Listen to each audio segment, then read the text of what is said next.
All right, listeners, I think you know that we are part of the Radiotopia network, which is basically a network built on the idea that you should support the most creative, independent audio makers around. No one, and I mean no one, embodies the Radiotopia ethos more than Benjamin Walker and his show Theory of Everything. Benjamin, who I've known for a long time, has been making beautiful, personal, sprawling audio documentaries for decades that help us understand the very strange world we live in. And now he has a new series called Not All Propaganda is Art. The new series goes back to the 1950s, when Western security agencies like the CIA paid artists, writers, and intellectuals to fight the cultural Cold War. The CIA funds were free. I mean, no one was told what to say. Gloria Steinem, activist who sees the CIA as a sort of enlightened pal or rich uncle, there is another viewpoint. Look, if you're listening to this show, I know you like secret histories. I know you like a mix of culture and politics and shadowy figures. So what are you waiting for? Not All Propaganda is Art from Benjamin Walker. You can find it now wherever you listen or at theoryofeverythingpodcast.com. Hello and welcome to This Day in Esoteric Political History from Radiotopia. My name is Jody Abergan. This day, May 4th, 1886. This is the Haymarket Riot, or the Haymarket Massacre, I suppose which side of the clash you're looking at. But it is a clash that takes place in Chicago, a violent confrontation between police and labor protesters that ended in bloodshed. 7 police officers killed, 60 others wounded, civilian casualties estimated at 4 to 8 dead and 30 to 40 injured. Those kinds of numbers, you can rattle them off, and sort of history can reduce a moment like this to that. But we want to spend some time trying to understand exactly how things got to that moment of violence, and including the fact that this was the culmination of several days of protests, and largely peaceful protests, around the fight for an 8-hour workday. Those protests started on May 1st, which a couple years later would be chosen as a day to fight for workers' rights and commemorate the Haymarket protests. But let's talk about the very complicated stew that is in Chicago in these first days of May 1886. Here to do that, as always, Nicole Hammer of Columbia and Kellie Carter-Jackson of Wellesley. Hello there. Hello, Jody. Hey there. So I'm drawn to this story in part because if anyone talks about this, it's this bookend situation where, okay, we know what May 1st is, we know May Day, and then we know the massacre on May 4th, and then it's like, well, what about May 2nd and 3rd and those times in between? And so, I want to paint a picture of kind of this ongoing thing that's happening in Chicago. That said, on May 4th, we have this massacre. Walk us through the beats of how it does tip over into this level of violence. So it hadn't started out as a violent gathering. This was a continuation, as you were saying, of days of protest that had been going on in order to get this 8-hour workday, which had been a big goal of the labor movement. The labor movement in the 1880s is really starting to emerge as a powerful force.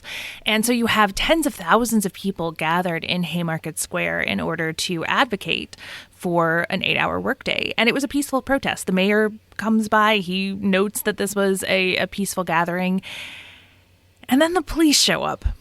And when the police show up, they immediately sort of clash with the demonstrators that are there. And it's not a small contingent of police officers. It's 176 officers. They demand that the crowd disperse.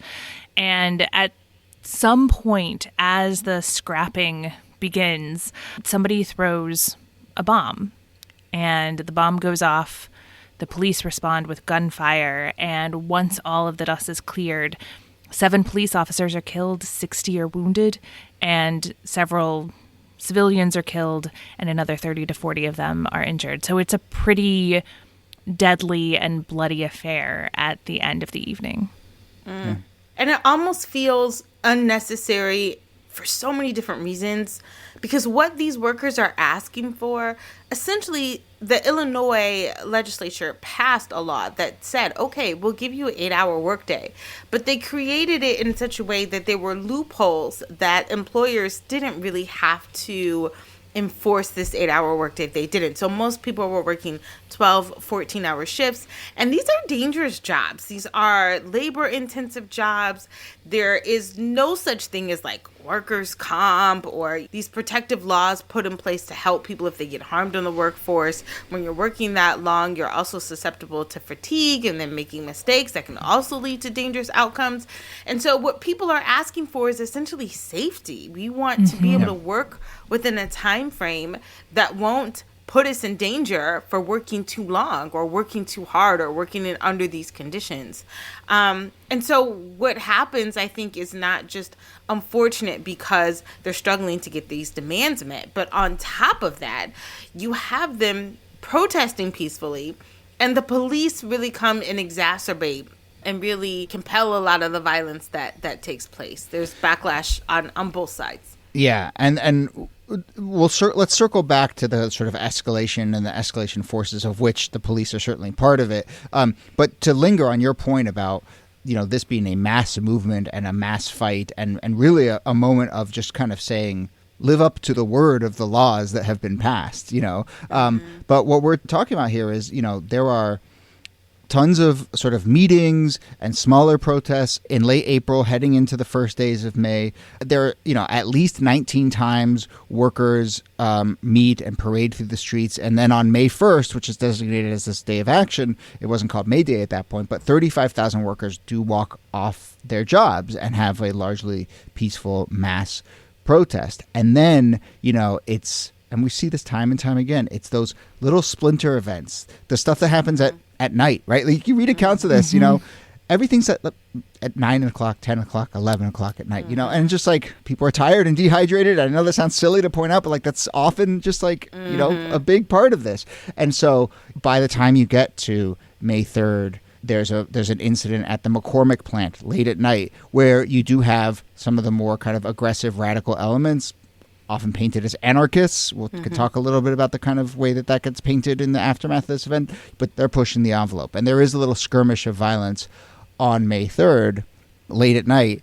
And then in the wake of that, and this becomes very contested territory in the aftermath, but, in the wake of that, it does seem like there are labor elements, more radical elements saying, okay, tomorrow now, May 4th, is a day of, as some leaflets said, revenge for what happened on May 3rd. Because what happened on May 3rd wasn't just a skirmish, right? 2 workers were killed when police opened fire. And so that, I think, if we want to think of a match being thrown in a tinderbox, is one of those moments. And you do have anarchists and anarchist-related groups who are calling together a protest meeting. They go to the Haymarket area. They have leaflets that are calling for revenge. They're calling for revenge against the police who opened fire, against the capitalists who aren't acceding to their demands in the strike.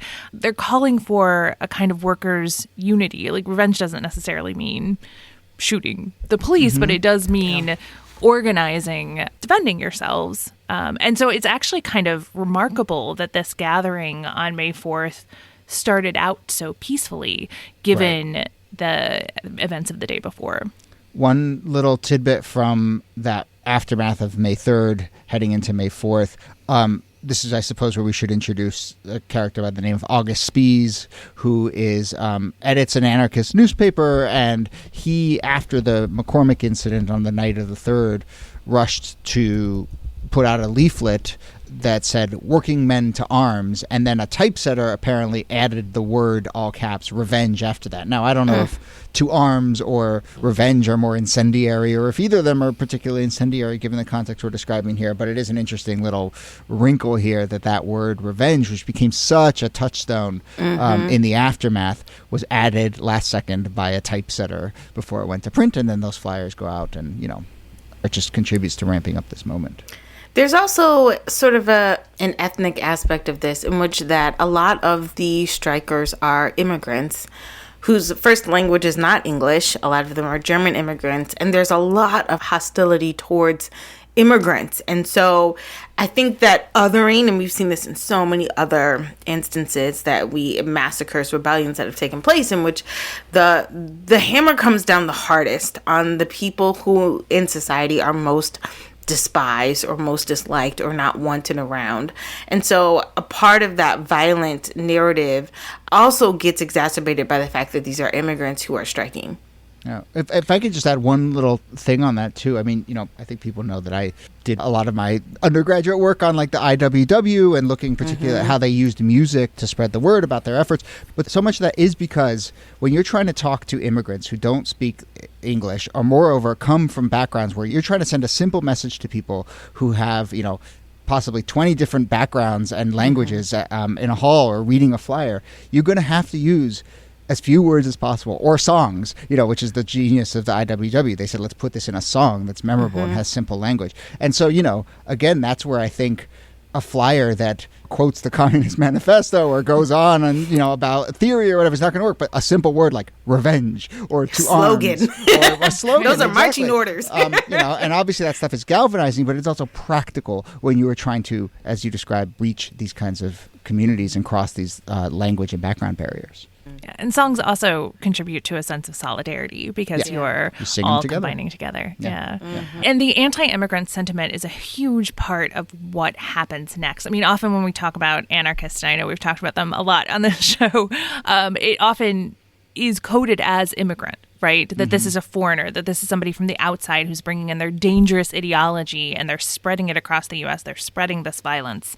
And, after this clash in Haymarket Square, you have a huge backlash against immigrants, against labor leaders, and against people who are classed as anarchists. And so August Spies and 7 other people are rounded up in this crackdown that happens afterwards.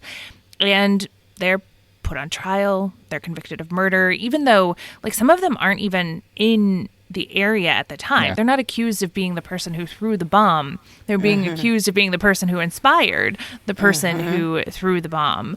So these 8 people become known as the Chicago 8. Once again, we don't name things enough as place number. But agreed. This was prime. It's end of the 19th century to the middle of the 20th century is just boom times for naming groups of people by place you're from, the number of people you are. Anyway, so true. Chicago. And normally things do not end well for the people who are in. Often they don't. You do not want to be in this number. Right? And in fact, if you were Spies and some of these other folks who didn't want to be Spies, and 3 of the other people who were put on trial were hanged. Another one of the defendants died by suicide.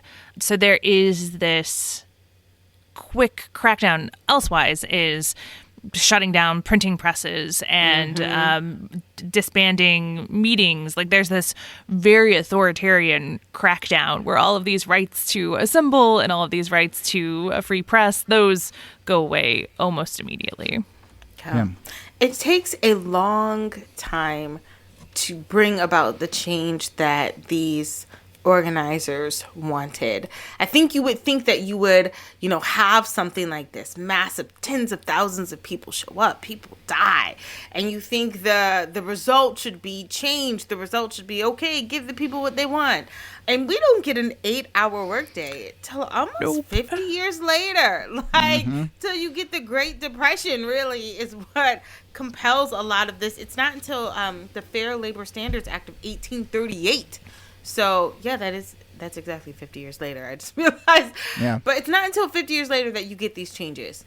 Yeah. Let's spend a couple minutes talking about the legacy of May Day that comes out of this. So 1889, a few years later, is when the industrial workers of the world kind of say, okay, we're going to use this, we're going to commemorate these incidents, this protest and this massacre, and we're going to call May 1st International Workers' Day, also became known as May Day. Interestingly enough, May Day, I think, and certainly calling it Workers' Day, which I think puts a finer point on what it actually is about, tends to be celebrated around the world more than in the United States. And in part, that's because for the first couple decades of the 20th century in the U.S., it is marked as a day of as a Workers' Day, and then it is sort of actively suppressed heading into the 30s and 40s. And as the Red Scare comes along and coming out of World War I, it just sort of fades in many ways. And I don't think many people who grew up mid-century in this country or through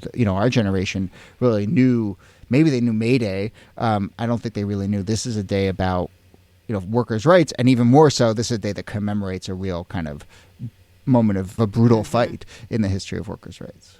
It's also important to note, not only does May Day get actively suppressed during the Red Scare in the 1920s and then again in the 1940s and 1950s, but it's actually counter-programmed. President Eisenhower declares May 1st Loyalty Day in 1955 as a way of really drawing a line under the idea that in America we don't celebrate May Day and International Workers of the World. We celebrate loyalty to the United States. Yeah.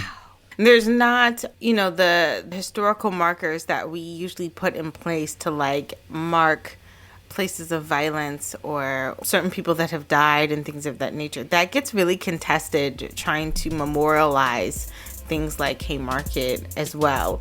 And it gets even more complicated when there is a statue that's made to the 7 police officers that were slain because of this. And because the statue kept getting vandalized, they literally had to remove it from the public, and they kept it in the Chicago Police Department's training academy. They do eventually then, in 2004, put up a new memorial to Haymarket. But of course, it's still deeply contested, just in the way that whether you call it a riot or a massacre is deeply contested. All right. Well, that brings us to the end of the show. Nicole Hemmer, thanks to you as always. Thanks, Jody. And Kellie Carter-Jackson, thanks to you. My pleasure.